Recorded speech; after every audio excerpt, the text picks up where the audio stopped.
Hi, I'm Tony, and I'm going to show you how to dominate at the Settlers of Catan. There's a lot to cover, so let's get started. There's 5 resources in the game: ore, wheat, sheep, wood, and clay. Ore and clay are typically rarer. Wheat, wood, and sheep are typically more plentiful. Let's talk general strategies. You're either playing clay wood or ore wheat. With the clay wood strategy, you're building as many settlements and roads as you can. Settlements are worth 1 point each. Longest road is worth a potential 2 points. That leaves you with 7 points, meaning you have 3 points you're going to have to make up some other way. With ore and wheat, your focus is on cities. Cities are worth 2 points each, so that's 8 points right there, leaving only 2 more points to make up some other way. The first thing you need to be able to do is assess expected scarcity of the resources. So let's take a look at this example board. As expected, ore is going to be very rare. There's only one space with a 4 pip resource generation, whereas you have a 2 and a 1. Clay, on the other hand, is going to be a little better than expected. There's 2 spaces with 4 pips and a space of 3, so that's decent. Wheat is going to be incredibly high. We have 2 spaces with 5 production and a space of 4 and a space of 3. Wood is a little lower than maybe expected. We have a high producing space of 5 pips, but then the other 2 are 3s, and then 1 is pretty much nothing. Sheep is potentially a little lower than expected as well. It's got 1 space with 5 production, but then the rest are all 2. Each strategy also carries a unique advantage. The settlements and road strategy gives you positional dominance. You can quickly block out other players from accessing parts of the island. The city strategy allows you to double down resource production on the most productive squares on the board. While the roads player may be able to expand quickly, they're expanding into less desirable parts of the island. Let's take a look at a ranked list of setup strategies. Our first strategy is the wood and clay monopolies. This is 5+ points of both wood and clay, and either a wood port, a clay port, or a 3 port. Second strategy is the triple threat. This is 5+ points of 2 of the 3, wood, wheat, or ore, 4+ points of the third, and a 3 port. The super specialization strategy, this is either 10+ points of one particular resource and a 3 port, or 8+ points of one particular resource and a 2 port. I've shown sheep to illustrate that this is the highest ranked strategy that involves sheep, but this could be any one of the 5 resources. The next strategy is the core monopoly strategy. This represents the 2 core monopolies without any special additions. So this is either ore and wheat, 5+ points of both, in either an ore or a wheat port, or it's the wood monopoly, 5+ points of wood and a wood port. The clay monopoly is down lower, and we'll get to that in just a second. The 3 port combos, these are ore and wheat, 5+ points of both and a 3 port, or wood and clay, 5+ points of both and a 3 port, or any 3 resources, 5+ points of all 3 and a 3 port. So you'll notice the big difference between the core monopolies and the 3 port combos is the core monopolies use a specialized 2 port, whereas the 3 port combos are obviously using a generic 3 port. And then at the bottom we have solo monopolies. This is the wheat monopoly, the clay monopoly, the ore monopoly, and the sheep monopoly. You'll notice that I've ranked road strategies above city strategies. There's a few reasons for this. The first reason is that with the road and settlement strategy, you're more distributed, so it's harder to block you with the robber. With the city strategy, all of your power is committed to 1 or 2 regions, meaning it's very easy for the burglar to shut down half of your production. We talked earlier about the 2 rare resources in the game, clay and ore. With the road strategy, the attention on your rare resource, clay, follows a desired transition. Early in the game, everyone wants your resources, so you have a strong trading position. Late in the game, you have good production and a harbor, so you're not as reliant on trading partners. The cities player, on the other hand, his resources are typically undervalued early in the game when he doesn't have an established machine producing the resources he needs. A roads player is also not dependent on the rare resource you don't have, in this case ore, until you're very well established. A cities player still needs clay to build the settlement foundations to their cities and roads leading to them. Whereas when you look at the roads player, ore is only needed for development cards and cities, both of which can be postponed until the player has already built their 5 basic settlements. Now let's talk about why I like the wood resource. First, clay is rare enough that you are often either using it yourself or trading it with the other players for better than what a clay harbor will get you. Additionally, with a wood harbor, You have the option to trade whichever of your core resources is in surplus, wood with the bank or clay with the other players. With a clay harbor, wood tends to accumulate in your hand. I've included wood in the triple threat to give the city's player the extra flexibility they need in the early game to lay the foundation of a city-making machine. It is conceivable, although uncommon, that in some map arrangements, wood will be rare and clay plentiful, and in such cases you should adjust your setup strategy accordingly. When deciding where you're going to set up and choosing a strategy, you need to consider your build phase location, meaning are you the first player to place or the last player, and the values of spaces on the board. So let's take a moment to look at this board and identify the best spaces. The simplest way to identify the best spaces is to simply count the pips. So as we can see, this space right here is a highly valuable space. I'm going to put a little settlement there to indicate it. We have 5, 9, 12 total pips. 13 is typically as high as you will get. Here's another high one right here. This is also 12. Let's look for some additional good spots. This one is decent. This is 5, 9, 11. That 8 is hidden behind the desert, so it's not the best. There's actually a really good spot right here. That's 4, 8, 9, 10, 11. And those may be our highest counting spots. The other thing you want to look for is rare resources.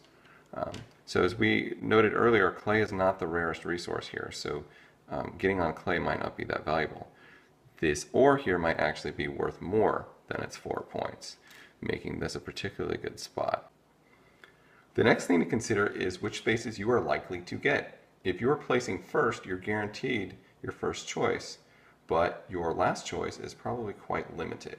So let's assume that we're looking at this board and we are placing first. We've identified the best space on the board as potentially being here or here. The interesting thing about this lower one is it's focused on a strategy. It's clay and wood. If we placed our second settlement also on clay and wood and had access to a clay or wood harbor, we'd be in a fairly strong position. Alternatively, we could place here and still play an ore wood strategy, a clay wood strategy, but also have access to ore. Another potential strategy might be looking at ore and wheat. We could potentially take this ore and wheat right here and consider the fact that this space here is probably not going to have people playing on it because it's out of the way. Even though we're placing last as well as first, we could have a chance of picking up additional wheat on the backside. Something else to consider is some players don't like doubling up on a number. So for example, if these were our two starting locations, were blue, they're both on 8s. Mathematically, this should not make a difference. Some people then make the counter argument that, well, I don't want to get all my resources in fits and spurts, meaning I go a number of turns without getting anything, and then an 8 comes up and I get a ton of resources. I actually think this is a good thing. People they have less opportunity to pick cards out of your hand if you don't have any cards, and then all of a sudden you get a bunch of cards. You get a bunch of cards. If you've got a harbor, you can convert those cards into what you want. You can build. So personally, I like getting a lot. It can be unnerving to be completely dedicated, in this case, to 2 numbers, 8 and 10. That actually could be a very unpleasant game if those 2 numbers don't turn up. Let's look at the harbors now, because a big deciding factor is going to be access to harbors. So over here we can see we're actually starting on a harbor, but it's a sheep harbor. And even if we were to play our second settlement over here, we're not really generating a lot of sheep. In fact, sheep harbor is not really a great harbor to have on this map because sheep is not terribly plentiful. Something that is plentiful is wheat. So this setup might actually be a good setup if we consider our ability to get to this wheat. So if we did start here, we need to consider whether or not someone is going to grab this space right here. No one's going to go after this one because it's really not that valuable. But this one right here might actually attract somebody. It's a 5, 6, 7. That's actually a very low pip count. So I expect that probably someone would not set up there. But the other thing we need to consider is, could someone set up there? Because if someone is there, we won't have access to that space. And I would say that is actually fairly likely. Now, we might say, okay, well, that's fine. I can still access this space. And we could get the wheat harbor, although we're really not getting much more out of that space. So we prefer not to do that, but we could. So this is the type of thing you want to look for all over the board. Let's look at clay. Clay is a potential harbor that could be of value as well. The clay harbor is out here. So this one is actually very interesting. If I were to play here, and let's say over here, so I'm producing a lot of clay. I also have access to wood, and I have access to a clay harbor that no one else is going to block. I have pretty much the only entry, and no one is going to come out here simply for the harbor, especially considering it's probably not a resource they have in high quantity, unless they were to, say, place there, which they potentially could do. In that case, I still have the advantage racing out to here.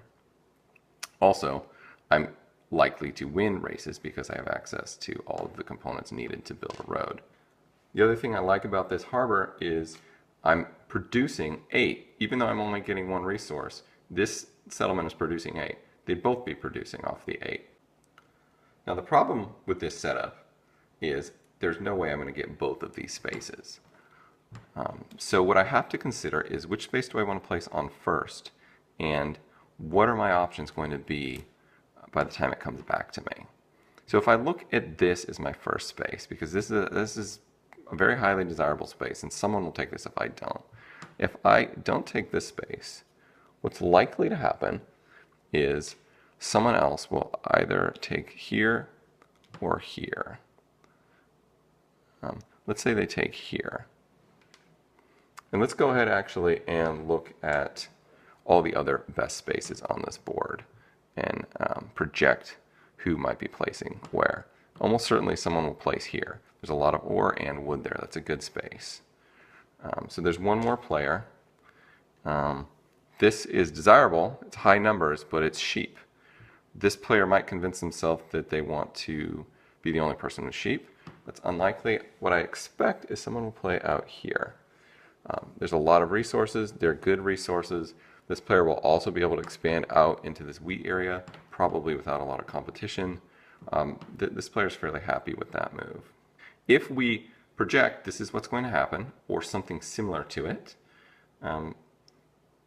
we then have to actually project their next moves. It's probably more likely that this red player did not go last. This orange player or this white player look more like last player moves. Let's say it was orange. So if orange went last, what orange is interested in doing here is moving into the most lucrative area that's unaccessed right now, which is probably over here. Another thing to consider is keeping your settlements close enough that you can link them up and take advantage of those already placed roads for longest road. And because we're still projecting as the blue player, I'm not going to place roads right now. This is all taking place in our head. We don't necessarily know which colors are going where, but we have an idea of what the best spaces are. This seems like a really good spot. Let's say red is next. This would actually stymie red a bit. Let's say red plays here, knowing that red will expand back there. And then white is, see, already we're running out of space. White's not terribly happy with what's happened. White could play here, but he'd be doubled up on the 6, which is really not a good thing. Let's say white actually plays out here. So white's getting the wheat, some more wood, and he's going to start on a harbor. So as we can see, this doesn't actually play out for the blue player very well. Blue was trying to get clay monopoly, but clay has really filled up. What's interesting is blue is actually well positioned to pursue wheat and ore, but they're not on a wheat or harbor.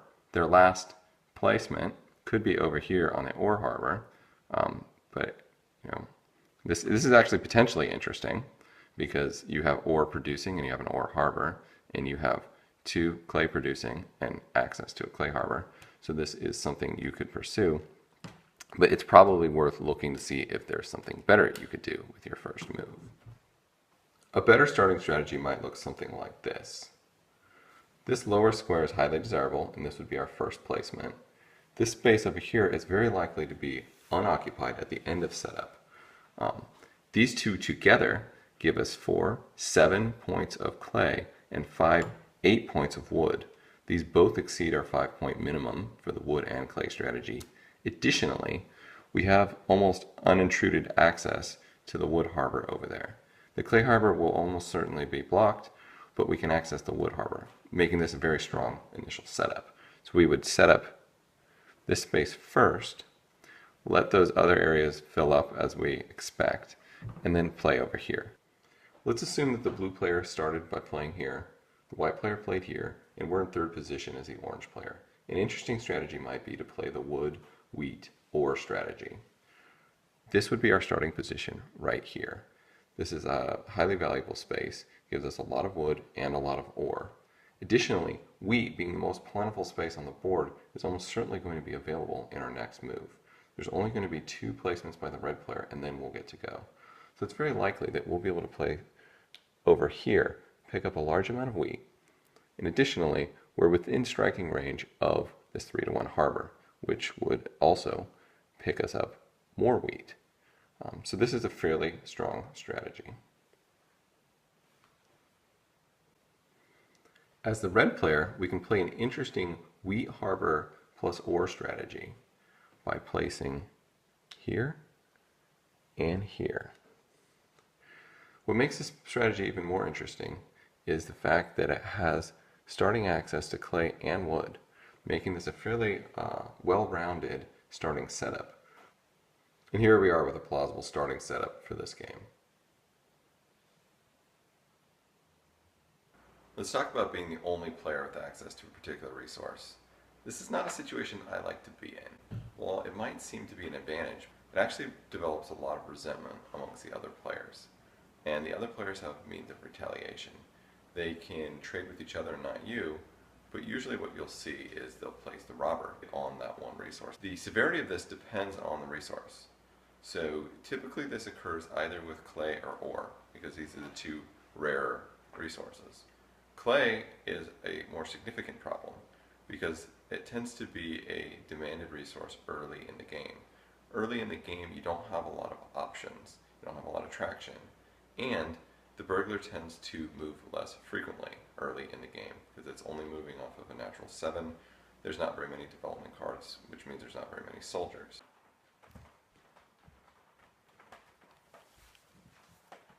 Now let's talk about something you might not expect to come up in a conversation about board games.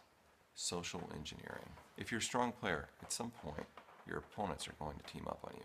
The objective of social engineering is to postpone this for as long as possible. If you happen to know the 2 people kind of have a friendly rivalry going, this is something you want to foster. There's also something you can look for in the game. You can draw attention to an act of aggression that someone made against someone else and kind of make it a bigger thing. You don't want to ever do this in a mean-spirited manner. It should always be in the context of the fun of the game. The real goal is to be talking about these things. The more you talk about something, the more it sticks in someone's memory.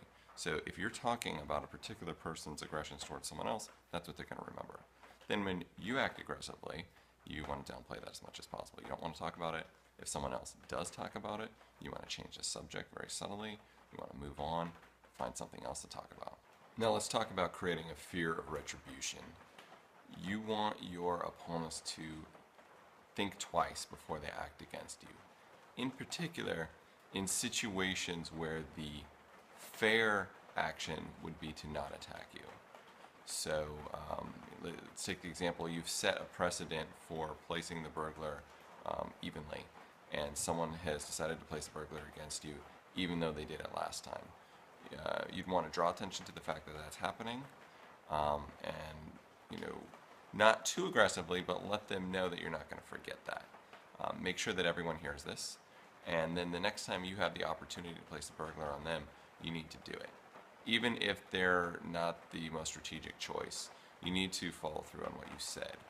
Something else you're going to want to do is draw attention to your opponent's strengths. And clearly this means not drawing attention to your own strengths. Situations where this would be applicable, if you see a stronger opponent and a weaker opponent both vying, let's say, for the same piece of the island, you're going to want to start helping out the weaker player by pointing out what's going on, advising them maybe on how many turns they have in order to achieve that. This is something you can also bring into trades. You see someone about to make a trade, you might remind them that you're competing with that person for this or that, and maybe you don't want to trade with that person. Maybe you want to trade with someone else. Everyone should be keeping kind of a mental math of how many points everyone else has. If you are winning, you want to be quiet about that. If you're not winning, you want everyone to know about that. You want to bring it up because oftentimes some people forget to do that. Additionally, if you see someone accumulating development cards that they're not playing, this is an opportunity to speculate that those are victory points. And if you do this enough, those become victory points, even if they're not actually victory points. And there's really nothing that player can do to prove you wrong other than to play those cards. I hope this has been helpful, or at least interesting. And if you're as into strategic games as I am, you should check out my own games on the App Store. Respect of the Realm and Respect Money Power. Stay sharp.